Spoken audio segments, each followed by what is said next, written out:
The conference hall was silent as Ambassador Krelthor stepped forward. His scaled skin reflected the harsh lights of the Galactic Council chamber. Behind him, a massive holographic display activated, showing something that made even the bravest species lean back in their seats. "This is the Ravager," Krelthor announced. His voice echoed through the chamber. "Your species have 30 rotations to surrender. If you refuse, we will release it on your homeworld." Captain Jake Morrison watched the transmission from Earth's orbital defense platform. He had seen many threats during his 15 years in space defense, but this was different. The creature on the screen stood 3 meters tall. Its body was covered in black armored scales that seemed to absorb light. 6 eyes glowed red across its elongated skull. 4 arms ended in claws as long as combat knives. "Pause it there," Jake said to his crew. The image froze. Lieutenant Chris Parker leaned forward, studying the creature carefully. "Is this real?" Chris asked. "They actually built something like that?" Dr. Amy Chen nodded from her station.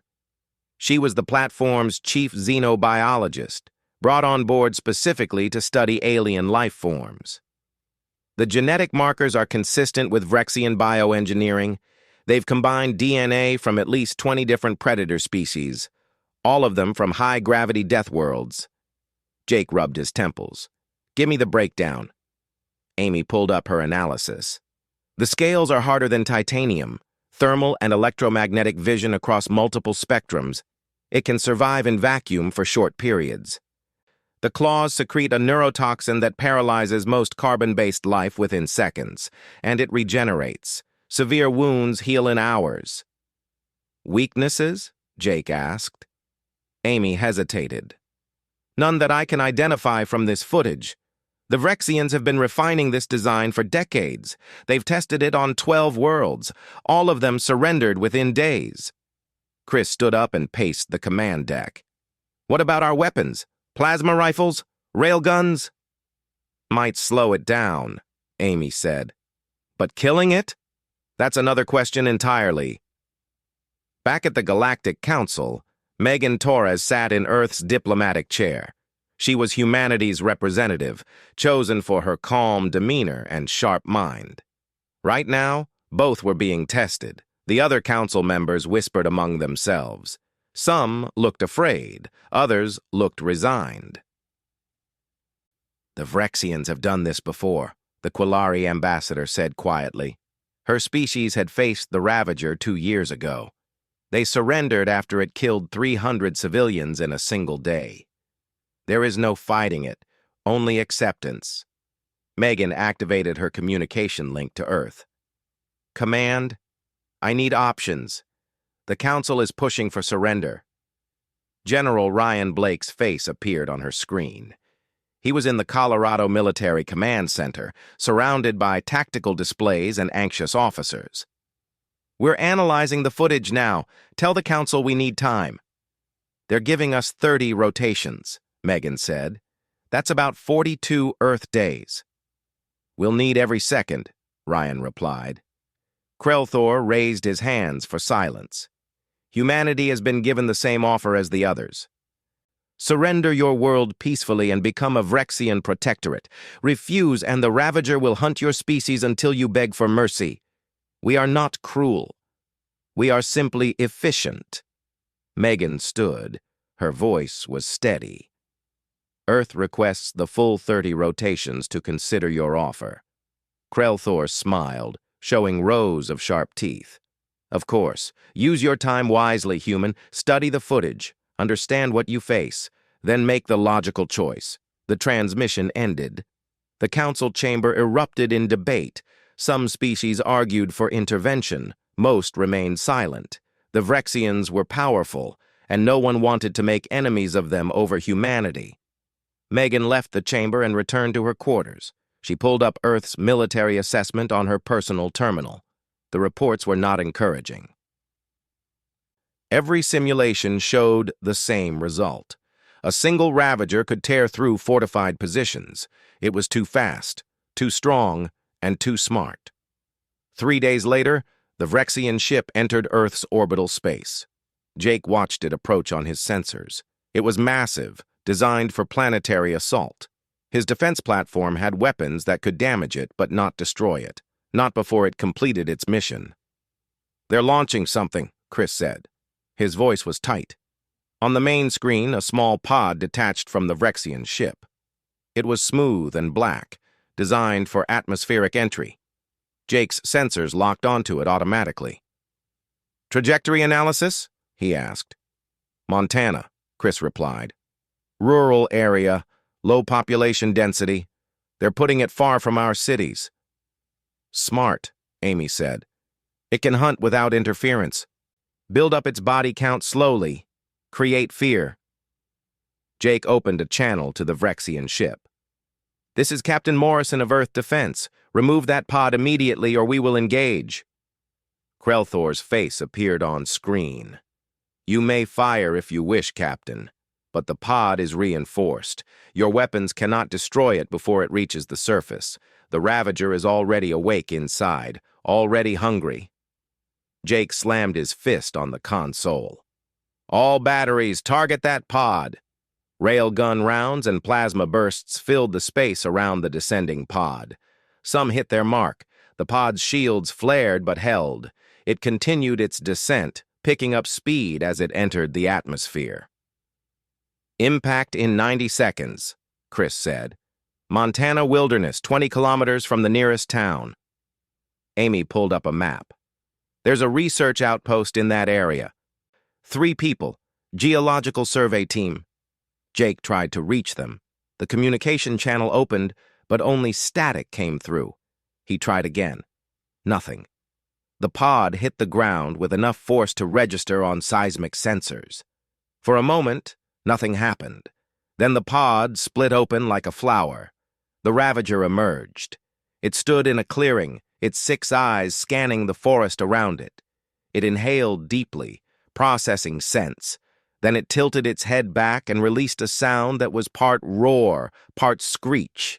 The sound carried for kilometers through the Montana wilderness. Jake watched through a satellite feed. The creature was magnificent and horrible. It moved with predatory grace, testing its limbs after the confined space of the pod. Then it began to walk. Its direction was purposeful. It had already picked up a scent. "The research outpost," Amy whispered. Jake opened a military channel. "All units, we have a confirmed Ravager landing in Montana. Grid reference follows.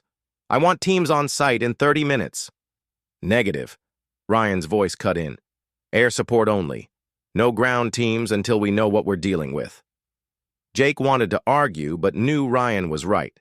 Sending soldiers against something they didn't understand was suicide. The satellite feed continued.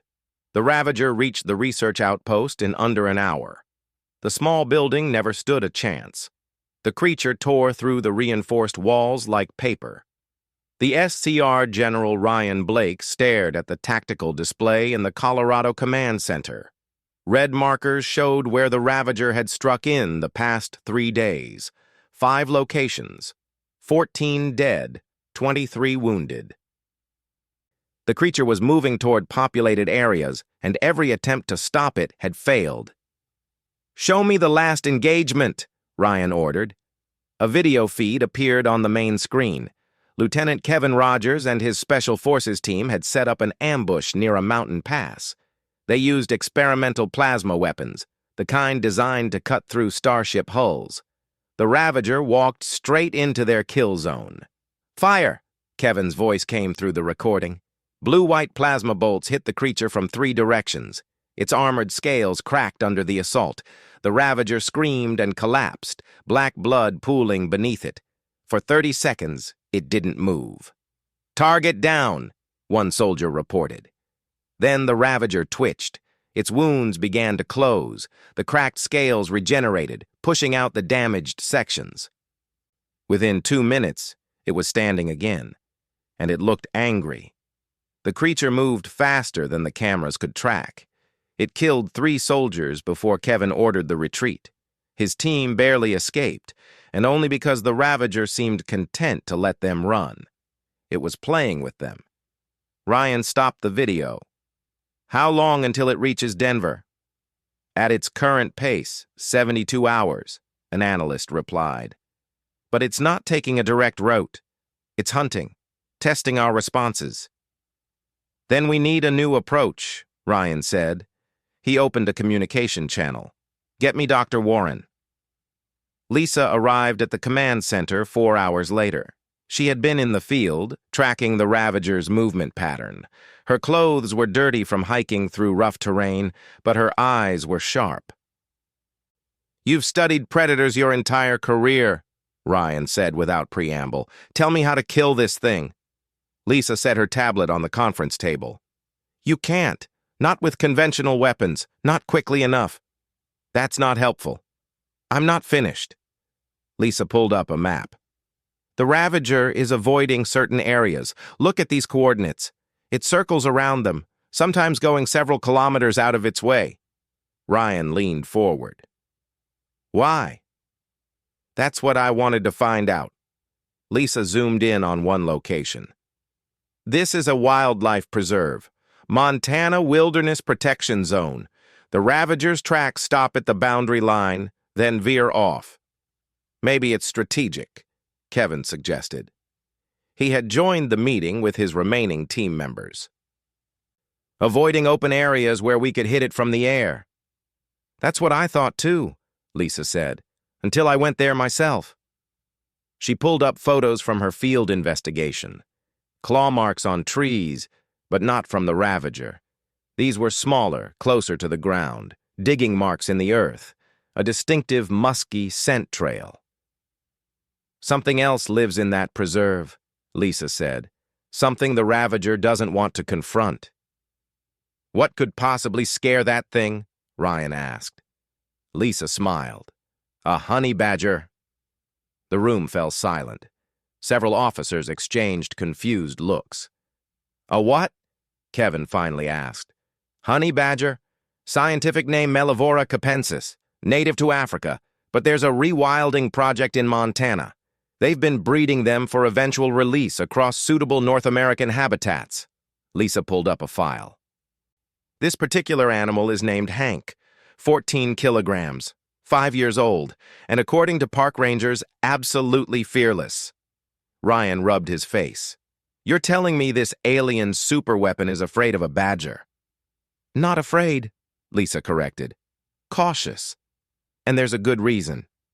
She began listing facts. Honey badgers have skin so thick and loose that it's nearly impossible to get a solid bite on them. They're resistant to most toxins, including snake venom that would kill a human. They fight off lions, hyenas, and leopards. They've been documented raiding beehives while being stung hundreds of times and not caring. Their aggression is legendary. They're also small, Kevin pointed out. 14 kilograms against a 3-meter monster? Size doesn't matter to a honey badger, Lisa said. They don't understand fear. They don't back down. Ever. There are videos of them attacking vehicles, fighting off entire packs of wild dogs, and continuing to hunt even with broken bones. They're essentially rage in animal form. Ryan looked at the biological data Lisa provided. Thick skull, powerful jaws, long claws designed for digging and fighting, high pain tolerance, extreme territorial aggression. You're seriously suggesting we use an animal against this thing? Ryan said slowly. I'm suggesting we let nature do what nature does best, Lisa replied. The Ravager was designed to be a perfect predator, but perfect predators have a weakness. They're overconfident. They think nothing can challenge them. The Vrexians bred that into its genetic code. She pulled up footage of Hank from the preserve's camera system. The badger was digging near his den, occasionally pausing to mark his territory. He looked completely ordinary. Just another animal going about his day. What happens when an overconfident predator meets something too stupid to know it should be afraid? Lisa asked. We find out which one is truly more dangerous. Kevin shook his head. This is insane. You have a better idea? Lisa challenged. Because plasma weapons didn't work. Railguns barely slow it down. Explosives just make it angry. We're 3 days from Denver, and that thing is going to kill thousands if we don't stop it. Ryan studied the map again. The preserve was roughly 30 kilometers from the Ravager's current position. If they could lure it there, create a situation where it entered Hank's territory, nature might solve their problem. "How do we guarantee the Ravager goes where we want?" Ryan asked. "We bait it," Kevin said. He had been thinking while Lisa talked. "It's hunting humans. It wants to create fear. We give it a trail to follow, make it think it's chasing wounded prey, and lead it straight into a honey badger's territory," Lisa finished. "Hank won't run. He won't surrender. He'll fight, because that's what honey badgers do." Ryan made a decision he knew would sound ridiculous in the official reports. "All right, Operation Rattel is approved. Kevin, your team handles the luring. Lisa, you coordinate the observation. I want every camera in that preserve online. If this works, I want footage. If it doesn't, we'll need to know why for the next attempt." "And if the badger gets killed?" someone asked. Lisa shook her head. "You don't understand honey badgers. Getting killed doesn't stop them. There are documented cases of them fighting even after receiving mortal wounds. They don't quit until their body physically cannot move anymore." Over the next 12 hours, they prepared. Kevin's team set up the bait trail using thermal decoys, scent markers, and deliberate equipment damage. They made it look like a wounded human team had fled toward the preserve. Lisa positioned cameras throughout Hank's territory, infrared sensors, motion detectors, and passive observation equipment. The military maintained a 5-kilometer perimeter. No one would interfere once the confrontation began. "Target is approaching," a surveillance officer reported. "Following the bait trail perfectly." On the screens, the Ravager moved through the forest. It was enjoying the hunt. Its 6 eyes tracked every detail. It thought it was chasing frightened humans. Instead, it was walking into the territory of Earth's most stubborn defender. Hank was outside his den, digging for grubs. Evening was approaching, his favorite time to hunt. The cameras captured him, pausing, sniffing the air. Something was coming. Something that didn't belong in his territory. The honey badger continued digging. He had work to do, and visitors. The Ravager took another step forward. It was curious about this small animal that refused to run. In all its hunts across 12 worlds, prey either fled or died. This creature was doing neither. Hank growled again, louder this time. His body was low to the ground, muscles tensed. The Ravager represented everything his instincts told him to challenge.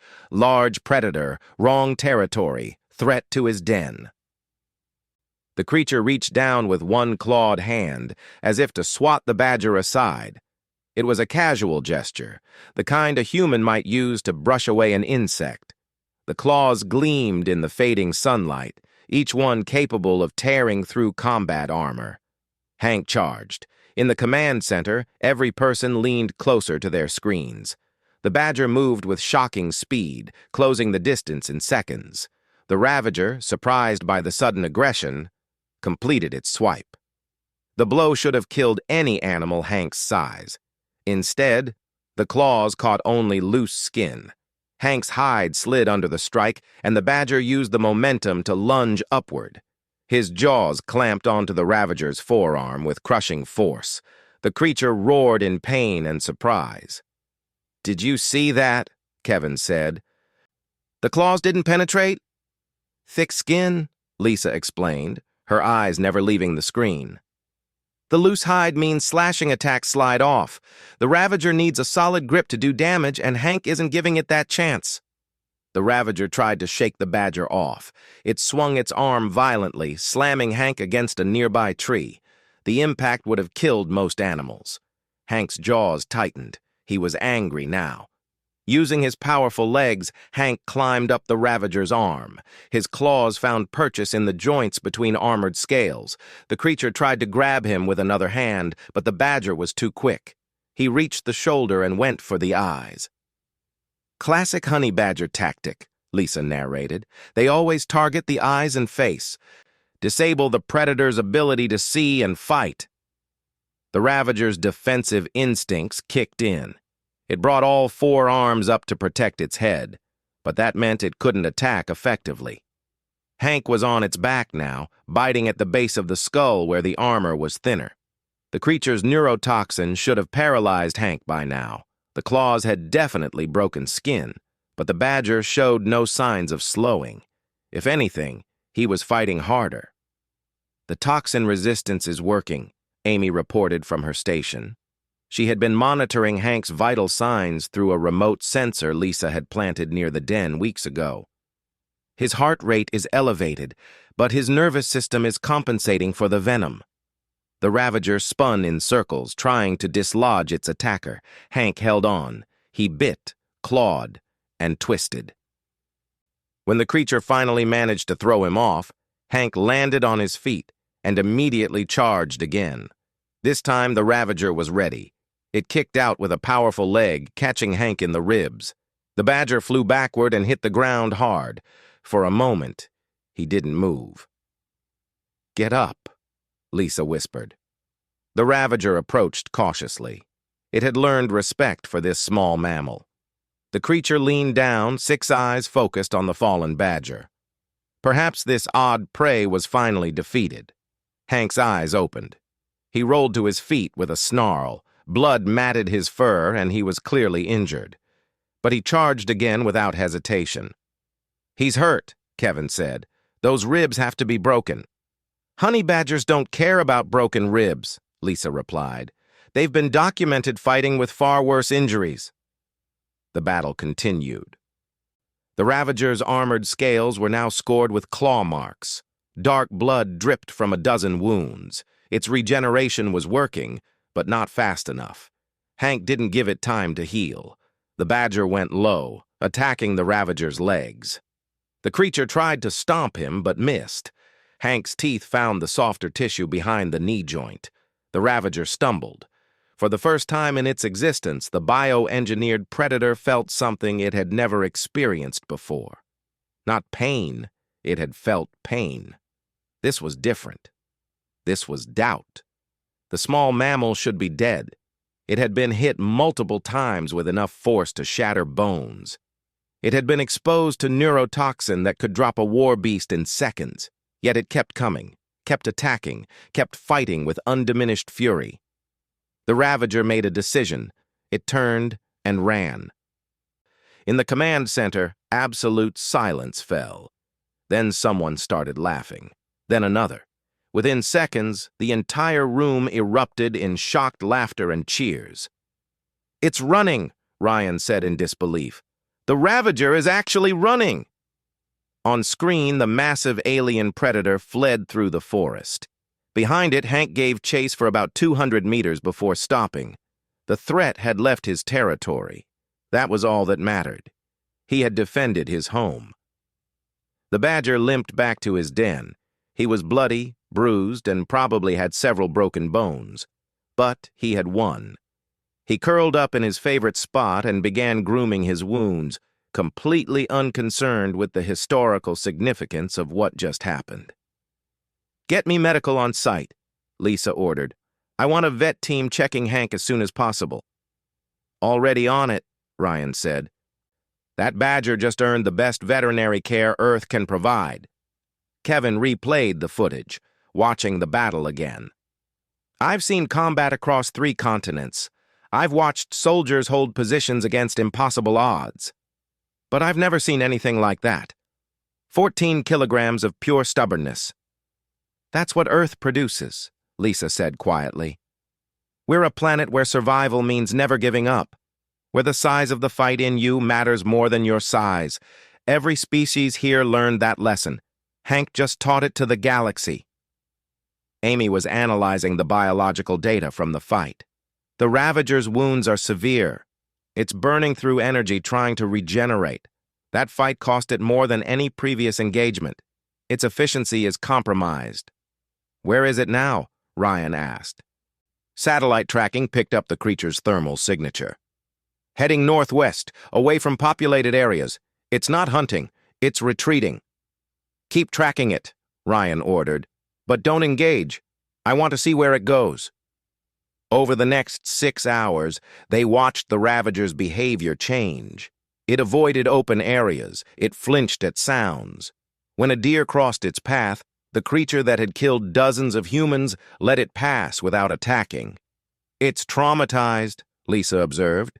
"The Ravager's entire worldview just shattered. It thought it was the apex predator, unstoppable, perfect. Then a badger proved it wrong." "What happens now?" Kevin asked. "Now we document everything," Ryan said. "This footage goes to the Galactic Council. The Vrexians claimed their Ravager was unbeatable. We just beat it with a wildlife conservation project." Danny Wright, their drone operator, had been silent through the whole event. Now he spoke up. "Sir, I've been compiling the footage. Do you realize what we're about to show the galaxy? Earth didn't deploy advanced weapons. We didn't use military strategy. We let a badger do what badgers do. They're going to think we're insane." "Good," Ryan said. "Let them think that. Let them wonder what else lives on this planet. Let them understand that Earth's defense isn't just our military. It's our entire ecosystem." Lisa looked at the monitors showing Hank, now sleeping peacefully in his den despite his injuries. "The Vrexians designed the perfect predator, but they forgot something important. Perfection assumes you can predict every variable. Earth is the planet that doesn't follow predictions. We're the world that produces creatures so stubborn they literally cannot be scared into submission." The vet team arrived at the preserve and carefully examined Hank. 3 cracked ribs, multiple lacerations, and significant bruising. Any other animal would be in shock. Hank tried to bite the veterinarian twice and then went back to sleep. "He'll heal fine," the vet reported. "Honey badgers are incredibly resilient. Give him a week of rest and proper food, and he'll be back to his normal activities." "Make sure he gets the best care," Ryan said. "That badger just changed the course of an interstellar conflict." Back in orbit, Jake Morrison had watched the entire event through satellite feeds. He still couldn't believe what he'd seen. He opened a channel to the Vrexian ship, which was preparing to retrieve their damaged predator. "This is Captain Morrison. Your Ravager has been defeated. Withdraw from Earth space immediately." Krelthor's face appeared on screen. His expression was unreadable. "You used weapons we did not detect. This violates the terms of engagement." "We used a badger," Jake replied flatly. "A naturally occurring Earth animal. No weapons, no technology, just wildlife doing what wildlife does. If you want to file a complaint, I'm sure the Galactic Council will be interested in the footage." Krelthor's scales rippled with what might have been anger or fear. "This is not over." "Yes, it is," Jake said. "Your super predator ran away from a 14-kilogram mammal. If you deploy another one, we have millions more animals just as stubborn. Want to try your luck against a wolverine? Or maybe a Cape buffalo? How about we introduce your Ravager to a hippo?" The Galactic Council chamber had never been this loud. Hundreds of species argued simultaneously, their translation devices creating a wall of overlapping noise. At the center of it all, Megan Torres stood calmly at Earth's podium, waiting for order to be restored. The council speaker, a floating crystalline entity named Velmora, finally managed to quiet the assembly. "Ambassador Torres, you will now explain what we have witnessed." Megan activated the holographic display. The footage began playing. Every eye in the chamber focused on the screen as Hank charged the Ravager for the first time. "This is a honey badger," Megan said simply. "Scientific name Mellivora capensis. Native to Earth, specifically the African continent. Though we have been reintroducing them to other suitable habitats. Adult males typically weigh between 9 and 16 kilograms. The footage continued. The Ravager's claws struck Hank without effect. The badger climbed the creature's arm. "Impossible!" Krelthor's voice cut through the chamber. The Vrexian ambassador stood, his scales darkening with anger. "This is falsified. No animal that size could survive contact with a Ravager. The neurotoxin alone would kill it instantly." Would you like our biological analysis? Megan asked. Honey badgers have remarkable resistance to toxins. They regularly eat venomous snakes, including cobras. The venom that would kill a human in minutes barely affects them. Your neurotoxin is potent, but not outside their tolerance range. On screen, the Ravager threw Hank against a tree. The badger got up and charged again. A Quillari counselor stood. But the physical damage. I've seen the Ravager tear apart armored vehicles. How did this animal survive those blows? Thick skin, loose hide, and high pain tolerance. Amy's voice came through the transmission. She had been added to the presentation as Earth's scientific expert. Honey badgers evolved on a planet where survival meant fighting creatures much larger than themselves. Their skin is thick enough to resist bites from large predators. The looseness means slashing attacks slide off rather than cutting deep, and they simply don't stop fighting. Broken bones, severe wounds, none of it matters to them. They continue until they physically cannot move. The footage reached its climax. The Ravager retreated, and Hank pursued it. Silence fell over the chamber. Then the arguments began again. This proves Earth is a death world of the highest category, someone declared. Their small mammals are more dangerous than our apex predators, another voice added. Imagine what their large mammals can do, a third said with clear fear. Krelthor slammed his fist on his podium. The Ravager was damaged from previous engagements. This was not a fair test. Megan pulled up medical data. Your Ravager was at full health when it entered our planet. Our satellite monitoring confirmed its regeneration had completed. What you witnessed was a fully functional bioweapon defeated by a single animal defending its territory. One animal, Krelthor insisted. Surely you cannot have many of these creatures. Would you like to see our wildlife database? Megan asked sweetly. She brought up files on other species. Wolverines, similar temperament but larger. Cape buffalo, highly aggressive and often attack vehicles. Cassowaries, flightless birds with claws that can disembowel a human. Saltwater crocodiles, bite force stronger than any land animal. Hippopotamus, kills more humans annually than any other large mammal. Should I continue? Sophie Chen watched from Earth's Media Coordination Center. The footage had been released to the public an hour ago. The response was overwhelming. Every news network across human space was showing the fight. Social media exploded with commentary. Hank the honey badger was becoming a legend. The galactic net is going crazy too, Sophie reported to Ryan. Species we've never heard of are commenting. Most of them are terrified, some are impressed. All of them are confused. Ryan reviewed the incoming messages. What's the overall sentiment? Mixed.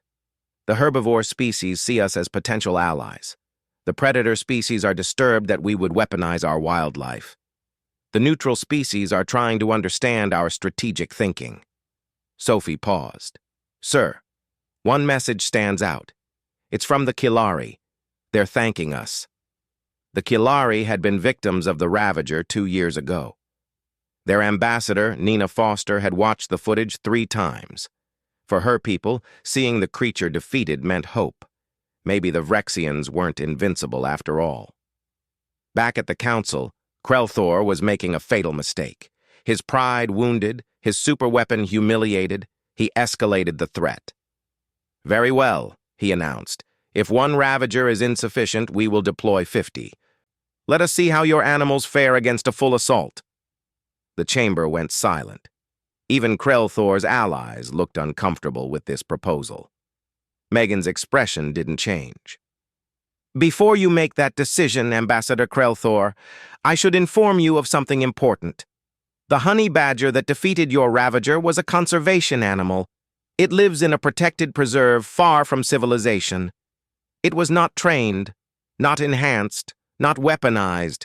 It was simply living its normal life when your predator entered its territory. She paused, letting that sink in. Earth has over 8 million animal species. Many of them are larger, stronger, and more aggressive than honey badgers. And then there are the humans. Krell laughed. You think your species can fight Ravagers hand to hand? I think humans learned survival from every predator and prey species on our planet, Megan replied. We learned persistence from wolves, adaptability from rats, tool use from primates, cooperative hunting from orcas, strategic thinking from corvids, and stubbornness from honey badgers. We're a species that survived an ice age using nothing but determination and intelligence. Jake Morrison added his perspective from orbit. Let me put this in tactical terms. You want to release 50 Ravagers on Earth. We will respond proportionally. Not with weapons, with our ecosystem. We'll introduce your predators to brown bears in North America, Siberian tigers in Asia, great white sharks in our oceans, African elephants, Australian box jellyfish, Komodo dragons, and if that's not enough, we have domesticated species. Dogs bred for protection, cattle with horns, horses that kick. Your point? Krell demanded. My point is that Earth's defense isn't in orbit. It's in every forest, ocean, and grassland on the planet. You want to fight our wildlife? You'll lose, and you'll look foolish doing it. A junior counselor, a small mammalian species named Trill, raised a tentacle. May I ask a question? When granted permission, Trill addressed Megan directly. What kind of planet produces creatures that fight without fear of death? Megan considered her answer carefully. This was the moment that would define Earth's relationship with the galaxy. A planet that taught its dominant species that survival requires stubbornness, adaptability, and never backing down. Our world is harsh. Our weather kills. Our predators are efficient. Our prey fights back. Everything on Earth learned the same lesson. You don't quit. You don't surrender. You fight until you win or until you physically cannot continue. She pulled up an image of Earth from space. Blue oceans, green continents, white clouds. It looked peaceful. Beautiful, even. This is our home, Megan continued. It created us, shaped us, taught us everything we know about survival. The honey badger isn't special on Earth. It's normal. That's what you need to understand. What you saw today wasn't an exception. It's the standard. The Council began voting on sanctions against the Vrexian Empire. The result was overwhelming. The aggressive deployment of bioweapons without Council approval violated 3 major treaties. The Vrexians would face economic restrictions and diplomatic isolation. Krell protested, but his voice was lost in the majority. His empire had overplayed their hand. Worse, they had been humiliated by a planet they considered primitive. As the session ended, Megan received messages from dozens of species. Some offered trade agreements, others proposed cultural exchanges. A few requested Earth's help with their own predator problems. The most interesting message came from the Galactic Zoological Institute. They wanted to study Earth, not as a threat, but as a unique evolutionary environment. They wanted to understand how a single planet produced such diverse and resilient life forms. Sophie compiled the media response for her next briefing. Sir, we're getting interview requests from across the galaxy. Everyone wants to know about Earth's wildlife, the honey badger specifically, but also everything else. Ryan approved a carefully controlled information release. Give them access to our nature documentaries, the ones showing natural predator behavior. Let them see what Earth is really like. Over the next week, billions of beings across hundreds of worlds watched Earth's wildlife programs. They saw lions hunting in coordinated packs, orcas using sophisticated strategies to catch seals, army ants consuming everything in their path, mantis shrimp with claws that moved faster than bullets, box jellyfish with venom that killed in minutes. The galaxy's perception of Earth shifted. Some species saw opportunity, wanting to learn from a world that produced such effective survivors. Others saw danger and withdrew their diplomatic overtures. All of them saw Earth differently than before. In the Montana Preserve, Hank recovered from his injuries. The veterinary team had done excellent work. His ribs were healing, his lacerations were clean, and he was already back to his normal routine. Digging, eating, marking territory, being generally unbothered by everything. The preserve installed better security after tourists tried to visit the famous badger. Hank's life didn't change. He had no idea he was famous, didn't care that his fight was being analyzed by xenobiologists across the galaxy. Didn't know that he had fundamentally altered Earth's position in galactic politics. 2 weeks after the battle, Lisa stood at the edge of Hank's territory. The morning sun filtered through the Montana pines, creating patterns of light on the forest floor. She carried a container of enrichment treats, specially prepared by the preserve's nutrition team. It was the least they could do for Earth's unlikely hero. Hank emerged from his den, stretching in the cool air. He spotted Lisa and immediately came over, not for affection, but to investigate what she brought. When he determined the treats were acceptable, he took them and returned to his favorite digging spot. Business as usual. "Still doesn't care that he's famous," Lisa said to the camera operator documenting her visit.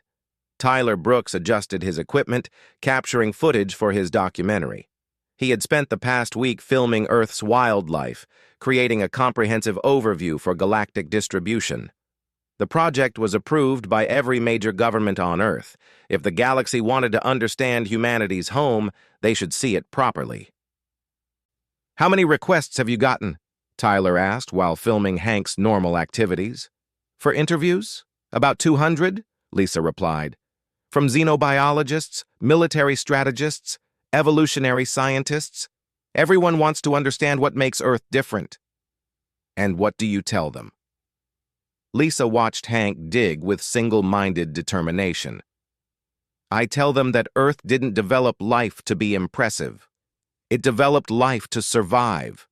Every species here is the product of millions of years of harsh selection. The ones that quit, that gave up, that showed fear at the wrong moment, they didn't make it. What you see now is what remained. The stubborn ones, the adaptive ones, the ones that learned to keep fighting no matter what." Tyler captured Hank unearthing a grub colony. The badger systematically worked through the find, ignoring everything else around him. "He really doesn't care about anything, does he?" "He cares about his territory, his food, and his survival," Lisa said. "Everything else is irrelevant. That's actually the scariest part. The Ravager was designed to create fear, to break morale, to make species surrender. Hank doesn't understand surrender. It's not in his programming." Back at military command, Kevin Rogers reviewed training proposals. Several generals wanted to incorporate honey badger tactics into Special Forces doctrine. The idea seemed absurd on the surface, but the more Kevin studied it, the more sense it made. "Relentless aggression, targeting weak points, refusing to disengage," he read aloud. "We already teach some of this, but we teach it with the assumption that soldiers will eventually retreat if overwhelmed. Honey badgers don't have that assumption." "You can't really train humans to be honey badgers," Ryan pointed out. He was reviewing the same proposals. "Humans have a survival instinct that includes knowing when to withdraw." "True," Kevin agreed, "but we can learn from the mindset, the refusal to be intimidated by size or strength, the focus on exploiting any opening, the understanding that aggression itself is a weapon." Ryan signed off on a modified training program, not to make soldiers reckless, but to teach them that sometimes the most unexpected approach is the most effective. The galaxy now knew that Earth didn't always fight conventionally. That knowledge alone was valuable. At the Galactic Council station, Megan received a visitor. Nina Foster, the Kilari ambassador, requested a private meeting. The two sat in Megan's quarters, tea between them. "My people wanted me to thank you personally," Nina said. Her large eyes reflected genuine emotion. "Seeing the Ravager defeated gave us hope.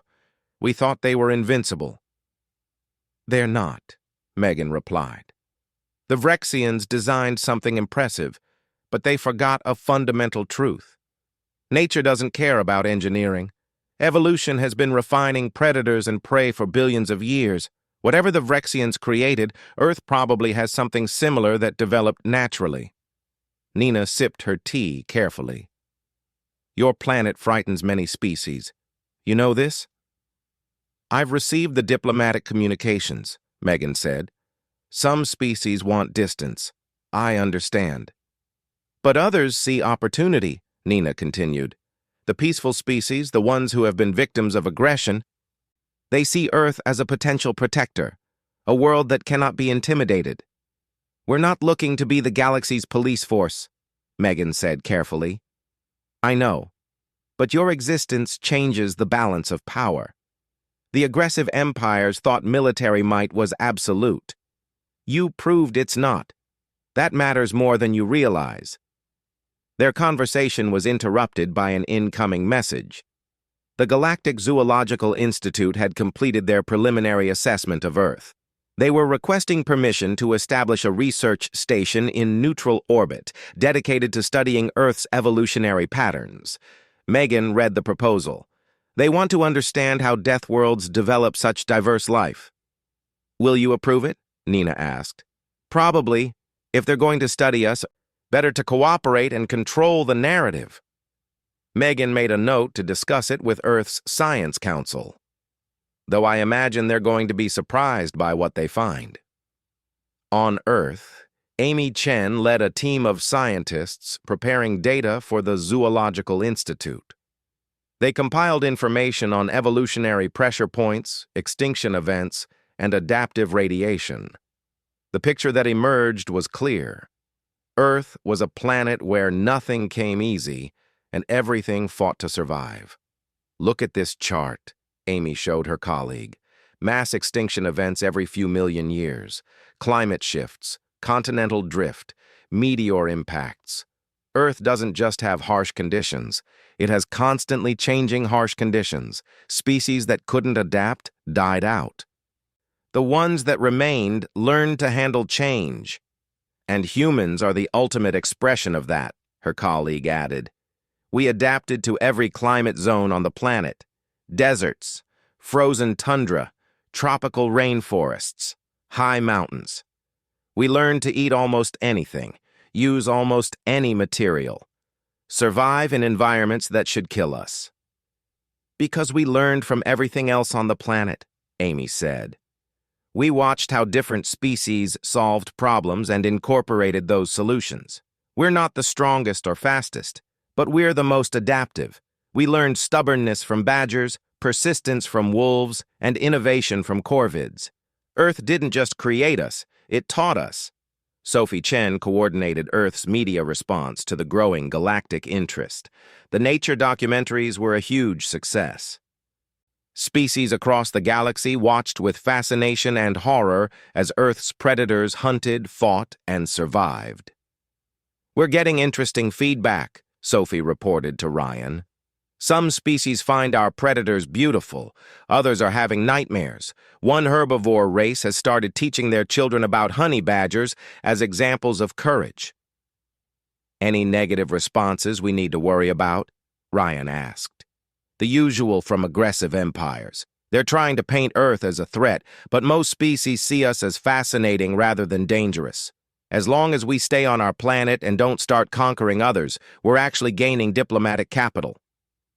Tyler's documentary premiered at the Galactic Cultural Exchange. The 2-hour film showed Earth's ecosystem in detail, from microscopic organisms to blue whales. From desert scorpions to Arctic wolves, every environment, every adaptation, every survival strategy. The response was overwhelming. The documentary won multiple awards and was requested by educational institutions across hundreds of worlds.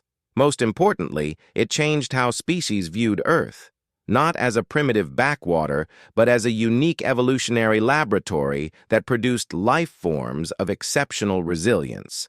In the Montana Preserve, Hank's daily routine never changed. He woke at dawn, marked his territory, hunted for food, and returned to his den at dusk. The cameras still monitored him, but the attention had decreased. He was yesterday's news, at least on Earth. But across the galaxy, Hank remained a symbol. Military academies studied the battle footage. Biologists debated his evolutionary advantages. Philosophers discussed the meaning of fearlessness. A small mammal from Earth had become a legend. Lisa visited one final time before the preserve returned to its normal, quiet operations. Hank was outside, investigating a suspicious scent near his territory boundary. When he determined it was just a deer, he returned to his den without concern. "You changed everything," Lisa said quietly. "The galaxy was going to see us as primitive. Instead, they see us as survivors. All because you did what you always do. Defended your home, refused to back down, kept fighting." Kevin joined her at the observation point. His team had completed their tactical analysis. "The generals want to name a combat doctrine after him, the Rattel Doctrine. When conventional tactics fail, use unconventional solutions. When enemies expect technology, use nature. When they expect fear, show stubbornness." "What did you tell them?" Lisa asked. "That honey badgers don't follow doctrine. They just fight. That's the lesson. Sometimes the best strategy is to stop overthinking and just commit completely to the objective." They watched Hank settle into his den for an afternoon rest. The famous badger, unbothered by fame, unimpressed by his own legend, simply living his life the way evolution designed him to live it. "Earth's secret weapon," Kevin said with a smile. "Not technology, not numbers, just the absolute refusal to quit."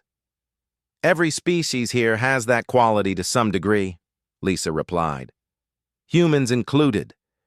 We come from a world that taught us that survival means never giving up. The galaxy is just starting to understand what that really means." 3 months later, the Galactic Council formally recognized Earth as a sovereign member world. The vote was unanimous. Trade agreements followed. Cultural exchanges, scientific partnerships. Earth's integration into galactic society proceeded faster than anyone expected. But there were rules, unwritten but clearly understood. Don't threaten Earth. Don't underestimate their capabilities. And definitely don't deploy bioweapons against a planet that can respond with its own natural predators. The Vrexian Empire withdrew from the region. Krelthor was removed from his position, blamed for the diplomatic disaster. Their Ravager program was discontinued.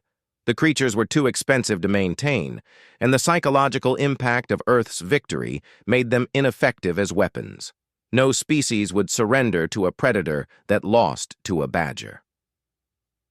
Ryan received reports from intelligence agencies across Earth. Other aggressive empires were reassessing their strategies. None wanted to risk a confrontation with a world that might respond in completely unexpected ways. "Deterrence through confusion," Ryan said to his staff. "They're not afraid of our weapons. They're afraid they don't understand us. That's actually more effective." Megan sent a final report to Earth's government. Her conclusion was simple. Earth's position in galactic politics was secure, not through military dominance, but through the demonstrated ability to solve problems in ways that no one else could predict. "We're the wild card," she wrote.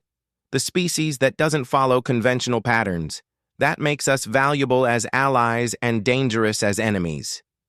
All because a honey badger defended his territory. In Montana, the preserve returned to its normal, quiet operations. Tourists were still banned. Researchers came occasionally, but they maintained distance. Hank's life continued exactly as it had before he became famous. Lisa received one final message from the Galactic Zoological Institute. They had completed their study and wanted to share the conclusion. She read it carefully, then smiled. The conclusion stated that Earth was classified as a Category 5 death world, not because of hostile conditions, though those existed, but because every level of its ecosystem demonstrated extreme survival adaptations. From microscopic bacteria to massive predators, everything on Earth had learned the same fundamental lesson: never quit. The report recommended caution when dealing with Earth species, Not fear, but respect. The kind of respect one shows to a world that produced life forms capable of fighting beyond all reasonable limits. Lisa forwarded the report to Ryan with a simple note. They finally understand. As the sun set over the Montana wilderness, Hank emerged from his den for evening hunting. He paused at the entrance, sniffing the air, checking for threats. Finding none, he began his routine patrol of the territory boundary. Somewhere above, satellites tracked his movements. Across the galaxy, beings studied his behavior. Military strategists analyzed his tactics. Scientists debated his evolutionary advantages. Hank didn't know any of this, didn't care. He had grubs to find, territory to defend, and a life to live. The fact that he had changed galactic politics, defeated an alien superweapon, and become a legendary symbol of Earth's resilience meant nothing to him. And maybe that was the point. The most dangerous thing about Earth wasn't that its species could fight. It was that they would fight, completely committed, utterly fearless, for reasons that made sense only to them. Territory, pride, stubbornness, survival. The galaxy had learned to respect that, and they had learned it from a 14-kilogram badger who simply refused to back down. Earth's defense wasn't in orbit. It was in every forest, every ocean, every grassland. It was in the DNA of every species that called this world home. It was in the stubborn refusal to quit that evolution had programmed into everything that survived here. The Vrexians had brought their ultimate weapon. Earth responded with nature, and nature, as the galaxy now understood, always played by its own rules. Lisa visited him one last time before returning to her regular duties. She watched through the observation cameras as Hank investigated a fallen log, searching for grubs. "You changed everything," she said quietly, though the badger couldn't hear her. "The galaxy knows about Earth now. Really knows. And they're going to be a lot more careful about how they approach us." Kevin joined her at the observation post. "Think the Vrexians will try again?" "Maybe," Lisa said, "but they'll think twice about it. And if they do come back, well, we have Hank's siblings, and the Wolverines, and about 8 million other species that don't know how to quit. Earth's unconventional defense force," Kevin said with a smile. "The best kind," Lisa agreed. The Vrexian ship began moving away from Earth. Krelthor cut the communication without another word. In the Colorado Command Center, Ryan allowed himself a moment of satisfaction. Earth had faced an impossible threat, and won. Not through superior firepower, but through understanding their own world better than anyone else. "Sir," an analyst interrupted, "we're getting messages from the Galactic Council. Everyone wants to know what happened." Ryan smiled. "Tell them Earth defended itself using local wildlife, and send them the complete footage. I want every species in the galaxy to see what happens when you underestimate this planet." Lisa was already preparing the report. She included detailed biological data on honey badgers, their behavioral patterns, and their legendary fearlessness. She added notes on dozens of other Earth species with similar defensive capabilities. The message was clear. Hank was not unique. Earth was full of creatures just like him. As night fell over Montana, Hank slept peacefully in his den. He had no idea that his fight would be watched by 1 billion beings across 100 worlds. He didn't care about galactic politics or military strategy. He had defended his territory. He had won. That was enough. Would have to wait. "Ravager entering the preserve boundary," the officer said. "Distance to target, 800 meters. Everyone in the command center watched. This was either going to be the most brilliant tactical decision of Ryan's career or the most embarrassing. There was no middle ground. The Ravager moved closer. 600 meters, 400, 200. It could see the honey badger now digging in the dirt. Such a small creature, not worth noticing. The Ravager's attention was focused beyond, searching for the humans it was tracking. but it had to pass through Hank's territory to get there, and honey badgers don't allow that. Hank looked up from his digging. He saw the massive creature approaching. Any rational animal would have fled. Hank issued a low warning growl and stood his ground. The Ravager paused. This was unexpected. The tiny mammal wasn't running. How interesting. "Here we go," Lisa whispered. Eames lasted less than a minute. When the helicopters arrived, they found wreckage.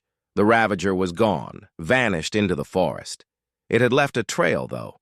Claw marks on trees, destroyed equipment, and 3 bodies killed with surgical precision. Dr. Lisa Warren arrived at the scene 6 hours later. She was a behavioral ecologist, called in by Ryan's team. She examined the destruction carefully, taking notes on her tablet. "It's playing with us," she said to the military commander on site. "Look at these marks. It could have killed them instantly. Instead, it took its time. It wanted them to be afraid." "What kind of predator does that?"